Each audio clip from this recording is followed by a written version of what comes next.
ప్రజలకు మధ్య ఒక నిబంధన. ఈ సున్నతి అన్నది దేవునికి దేవుని ప్రజలకు మధ్య ఒక రక్త నిబంధన. ప్రతి పురుషుడు తన గోప్య చర్మాన్ని ఏం చేయాలా? కత్తిరించుకోవాలి.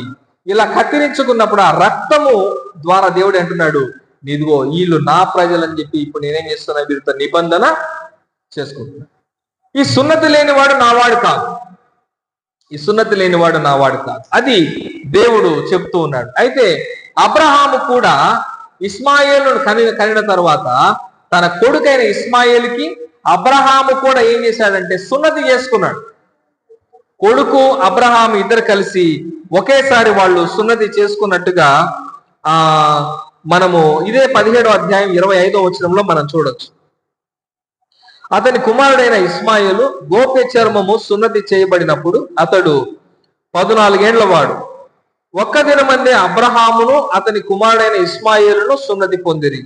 అతని ఇంట పుట్టిన వారందరూ అనగా అన్యుని యొక్క వెండితో కొనబడిన వారందరూ ఆ దినమందు సున్నతి పొంది. అంటే అబ్రహాముకు సంబంధించిన వాళ్ళందరూ ఇదిగో మేము దేవునికి విధేయులం అవుతాము అని వాళ్ళందరూ ఏం చేశారంట, ఆ రక్తముతో వాళ్ళు సున్నతి జరిగించి అక్కడ నిబంధన దేవునితో వాళ్ళు చేసుకున్నారు. కాబట్టి ప్రియులారా, ఈ నిబంధన దేనికి అనంటే, ఈ సున్నతి నిబంధన దేనికి అనంటే దేవుడు అంటా ఉన్నాడు, ఇదిగో నేను చూపించే దేశాన్ని నీకు ఇస్తున్నాను అని చెప్పడానికే ఈ నిబంధన. హల్లెలూయా. నేను చూపించే దేశాన్ని నీకు ఇస్తున్నాను, వీళ్ళు నా ప్రజలై ఉంటారు, నా ప్రజలు అక్కడే ఉంటారు, అక్కడే స్థిరంగా ఉంటారు. ఆ దేశం మీ కొరకు నేను ఏర్పాటు చేసిన దేశం కాబట్టి ఈ దేశాన్ని నేను మీకు ఇస్తున్నానని చెప్పడానికి ఈ సున్నతి నీకు నాకు మధ్య ఏముంది? నిబంధనై ఉన్నది. హల్లెలూయా.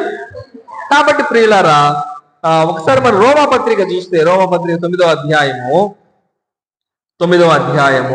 7వ వచనంలో అంటున్నాడు, ఇస్సాకు వలనైనది నీ సంతానం అనబడును అనేసి. అబ్రహాముకి చాలా మంది కుమారులు ఉన్నారు.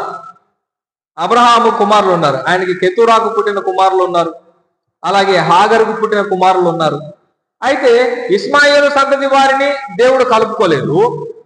అట్లాగే ఆ కెతురా సంతానానికి, కెతురాకు పుట్టిన వారిని దేవుడు కలుపుకోలేదు. కానీ దేవుడు అంటున్నాడు, ఇస్సాకు వలనైనదే నీ సంతానము అనేసి అన్నాడు. అదే నీ సంతానం, అది వాగ్దాన సంతానము, అది నిబంధన సంతానము, అది సున్నతికి సంబంధించిన సంతానం. హల్లెలూయా. కాబట్టి ఈ ఇస్సాకు వలనైన నీ సంతానానికి నేనేమిస్తాను? ఒక దేశాన్ని ఇస్తాను, ఆ దేశంలో మీరు నివసించండి, అది పాలు తేనెలు ప్రవహించు దేశము అనేసి అన్నాడు. ద్వితీయోపదేశ కాండం 11వ అధ్యాయము 10వ వచనం మనం